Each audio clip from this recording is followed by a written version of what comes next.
¿Alguna vez te has detenido a pensar que algunas de las cosas que usamos a diario podrían venir de lugares bastante inesperados? Innovaciones creadas durante la era nazi que terminaron influyendo en lo que consumimos hoy. Puede sonar extraño, pero lo cierto es que algunas de estas invenciones fueron responsables de cambios que nos alcanzaron de manera muy silenciosa, sin que ni siquiera nos diéramos cuenta. Creaciones que surgieron en uno de los periodos más oscuros de la historia y que de alguna forma todavía están presentes en nuestras vidas. Estas son cosas creadas bajo el régimen nazi que estás a punto de ver hoy.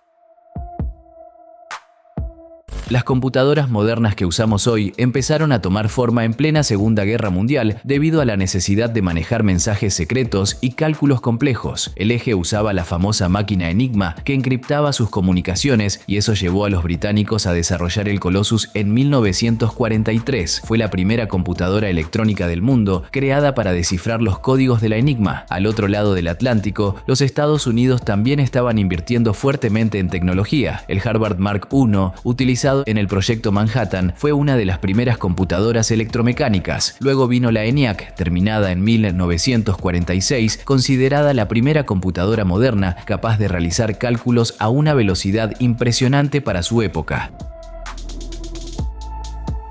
Pero los avances tecnológicos no solo sucedían en los países aliados. En Alemania, un hombre llamado Konrad Zuse estaba revolucionando la computación. En 1938 creó la Z1, la primera computadora digital binaria. Pocos años después, en 1941, presentó la Z3, que fue la primera computadora digital electromecánica controlada por programa. Zuse siguió innovando, incluso en medio del caos de la guerra. Desarrolló la Z4, que llegaría a ser la primera computadora comercial del mundo, y también creó Plan Calcul, el primer lenguaje de programación de alto nivel. Mucha gente ni se lo imagina, pero Zuse fue pionero en varias áreas de la computación. Incluso sugirió en 1969 la idea de que el universo podría funcionar como un gran sistema computacional, algo muy avanzado para la época. Gran parte de sus proyectos fueron financiados por su familia y por la industria, pero a partir de 1939 recibió apoyo del gobierno nazi. Debido a la guerra, las contribuciones de Zuse pasaron desapercibidas en el Reino Unido y en los Estados Unidos, pero en 1946 IBM reconoció su importancia y licenció sus patentes. En resumen, muchas de las tecnologías que usamos hoy recibieron un empujón de ese periodo turbulento de la historia.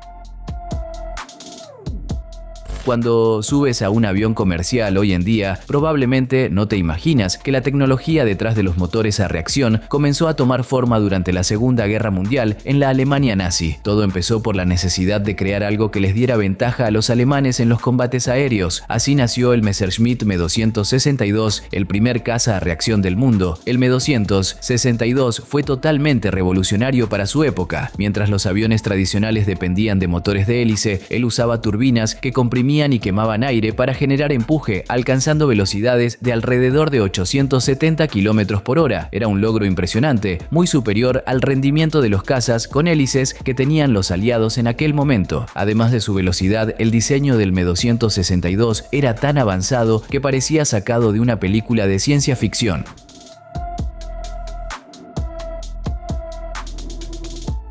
Aunque entró tarde en la guerra, el M262 mostró el enorme potencial de la tecnología a reacción. Tras la derrota de Alemania, los aliados no dejaron pasar ese avance. Estados Unidos y la Unión Soviética llevaron rápidamente a ingenieros, científicos y proyectos alemanes para estudiar y desarrollar sus propias versiones de aeronaves a reacción. Eso marcó el inicio de una revolución tecnológica en la aviación. Fue a partir de esos estudios que en la década de 1950 la tecnología de los motores a reacción empezó a adaptarse a los aviones comerciales. Modelos como el de Havilland Comet y el Boeing 707 surgieron como resultado directo de las innovaciones iniciadas por los alemanes. Hoy en día, casi todos los aviones de pasajeros utilizan motores a reacción, descendientes directos de lo que se desarrolló durante la Segunda Guerra Mundial.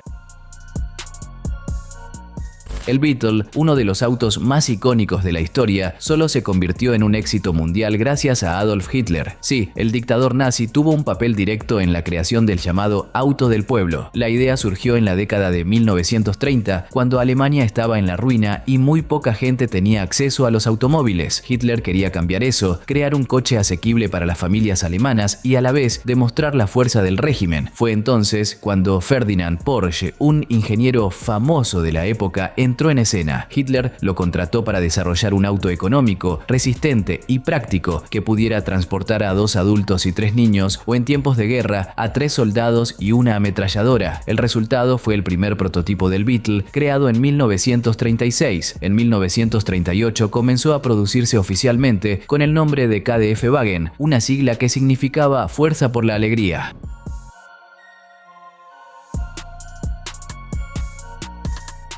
El modelo se vendía de una forma curiosa. La gente tenía que llenar cartillas de sellos para asegurar el coche, pero los planes se interrumpieron cuando empezó la Segunda Guerra Mundial. La fábrica se redirigió a producir vehículos militares, como los anfibios que el ejército alemán usaba en el frente. Después de la guerra, el Beetle casi desapareció, pero los británicos, que controlaban la Alemania ocupada, vieron su potencial, retomaron la producción y comenzaron a exportarlo. Fue entonces cuando el coche ganó el apodo de escarabajo, gracias a su forma redondeada. En Brasil llegó en 1950 y enseguida se ganó al público. Volkswagen montaba el auto con piezas importadas hasta que en 1959 inauguró su primera fábrica en São Bernardo do Campo, en Brasil. De ahí en adelante, el Beetle se convirtió en un verdadero fenómeno. Fue uno de los autos más producidos y vendidos del mundo, hasta volverse un símbolo de la cultura automovilística.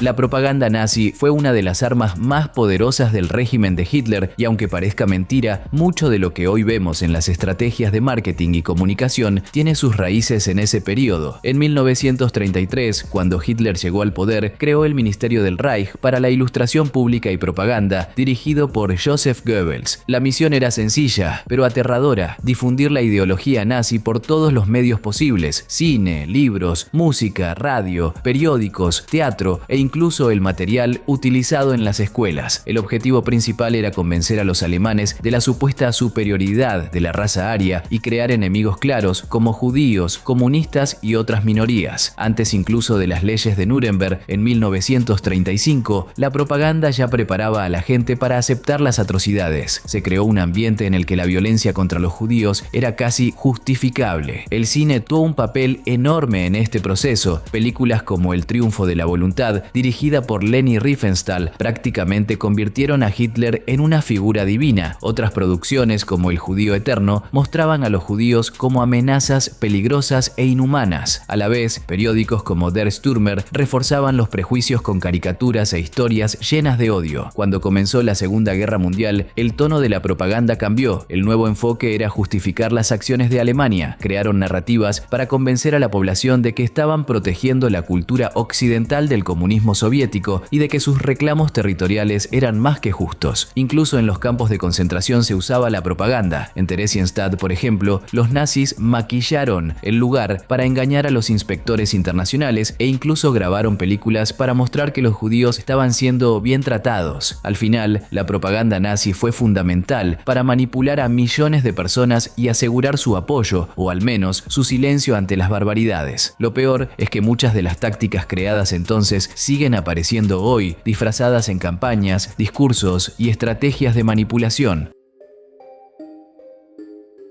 En la década de 1930, la Coca-Cola ya era la bebida más popular en Alemania, vendiendo millones de cajas cada año. Con el auge del régimen nazi, la marca se expandió, construyendo alrededor de 50 fábricas en el país. Todo iba bien hasta el inicio de la Segunda Guerra Mundial en 1939. Cuando comenzó la guerra, las cosas se complicaron. El Atlántico quedó bloqueado y el jarabe esencial para producir Coca-Cola, que se importaba de los Estados Unidos, pasó a ser imposible de conseguir. En 1941, cuando los Estados Unidos entraron en la guerra, los lazos comerciales entre ambos países se cortaron definitivamente. Sin el jarabe, los alemanes simplemente no podían producir Coca-Cola. Fue entonces cuando Max Kate, jefe de las operaciones de la filial alemana, decidió buscar una alternativa. Necesitaba crear algo nuevo con los recursos disponibles en el país. Mezcló suero de leche, fibras de manzana, básicamente sobrantes de la industria alimenticia, con azúcar y agua carbonatada. El resultado fue una gaseosa totalmente diferente. Solo faltaba a ponerle nombre. Durante la reunión para decidir cómo llamarla, Keith pidió a todos que usaran su imaginación, o como dijo en alemán, Fantasy. Fue entonces cuando Joe Knipp, uno de los vendedores, exclamó «Fanta». El nombre fue aprobado de inmediato. La bebida gustó al público alemán y se volvió todo un éxito. Además de tomarla como refresco, la gente empezó a usarla en recetas de pasteles y dulces. La idea también llegó a los Países Bajos, ocupados por Alemania. Allí, la Fanta tenía otra fórmula, hecha con baya de saúco, un fruto típico de Europa. Después de la guerra, cuando la producción de Coca-Cola volvió a la normalidad, Fanta se descontinuó, pero el público no la había olvidado y en 1955 Coca-Cola relanzó Fanta, esta vez como una opción de refresco de frutas. Fue en Italia donde surgió el sabor de naranja, el más famoso hasta hoy. Hoy en día, Fanta está presente en más de 100 países y cuenta con más de 90 sabores distintos. Lo que empezó como una necesidad en tiempos de guerra, terminó convirtiéndose en un fenómeno mundial.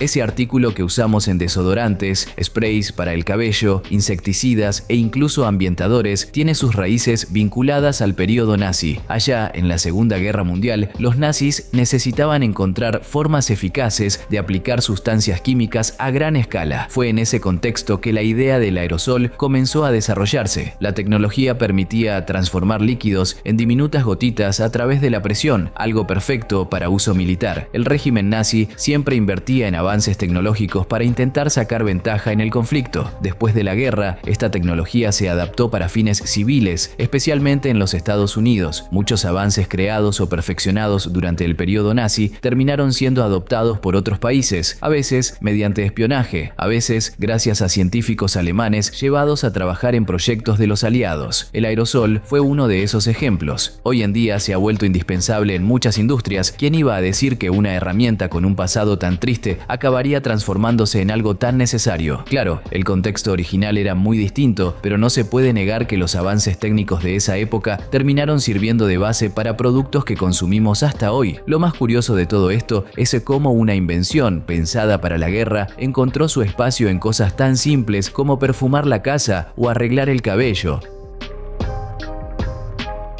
La primera transmisión en vivo de un evento por televisión sucedió en los Juegos Olímpicos de Berlín en 1936. En aquel entonces, la televisión aún estaba dando sus primeros pasos y los nazis aprovecharon los Juegos para mostrar no solo su tecnología, sino también todo el poderío del régimen. Querían impresionar al mundo, mostrar que Alemania estaba a la vanguardia de la tecnología y el control social. La transmisión era muy distinta de lo que conocemos hoy. No se enviaba directamente a los hogares como podría hacerse hoy con internet o televisión por cable. Las imágenes llegaban a lugares específicos como teatros y cafeterías donde la gente se reunía para ver el evento en vivo. La idea, más que mostrar los juegos en sí, era utilizar el acontecimiento como propaganda encubierta para exhibir la fuerza de la Alemania nazi. La transmisión de los Juegos Olímpicos de 1936 en Berlín fue una gran vitrina para la tecnología de la época, pero también sirvió para reforzar la propaganda del régimen. Aún así, el concepto de transmitir eventos en vivo se fue popularizando con el tiempo y hoy en día forma parte de nuestra rutina. Pero ¿te has puesto a pensar que cuando miras un partido de fútbol o sigues una transmisión en directo en internet, estás usando algo que tiene uno de sus orígenes en las Olimpiadas de 1936? A pesar de todo el contexto, la idea de transmitir algo en vivo se expandió por el mundo y cambió la manera en que consumimos información y entretenimiento. No olvides suscribirte para ver más videos como este.